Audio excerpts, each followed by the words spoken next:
السلام عليكم. ازيكم يا حلوين؟ عاملين ايه؟ النهارده بقى معانا وجبه صيفيه كده خفيفه وبسيطه وسهله جميله جدا وهتعجبكم. الاول هنجيب معانا 3 صدور فراخ يكونوا مغسولين كويس ومصطفيين، وهنقطعهم معانا بالشكل ده مكعبات. ايوه كده.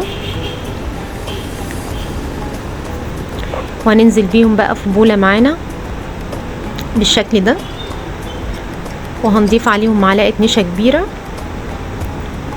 ومعانا معلقه ملح صغيره، ومعلقه فلفل صغيره، ومعلقه توم باودر برضو صغيره، ونقلبهم كده كويس مع بعض، ونديهم حوالي ربع كوبايه ميه. ايوه كده، حاجه بسيطه كده. وبعدين هنغطيهم معانا بستريتش وندخلهم التلاجة نص ساعه بالشكل ده.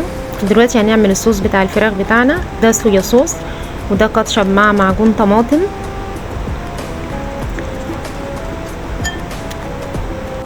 ومعلقه خل ابيض، ومعانا معلقه سكر صغيره. ودلوقتي هندوب معلقه نشا كبيره في ربع كوبايه ميه وهنضيفهم على الصوص عشان يدينا قوام للفراخ بتاعتنا لما ننزل بيها على في الطاسه، ونقلبهم بالشكل ده. دلوقتي الفراخ خدت معانا نص ساعه في التلاجة، هنروح بيها على طاسه سخنه وننزل بقى بقطع الفراخ بالشكل ده. ما نقلبهاش غير لما تاخد معانا لون، نبدا نحركها، ولما تاخد معانا لون هنطلع بيها على مناديل، على مصفى، اي حاجه. دلوقتي معانا فلفل الوان ومعانا بصلايه، هنقطعهم بشكل مربعات كده كبير شويه، البصل والفلفل. ايوه كده بالشكل ده معانا. ايوه كده. وناخدهم برضو على طاسه يكون فيها شويه زيت، وننزل بالبصل ومعاهم الفلفل،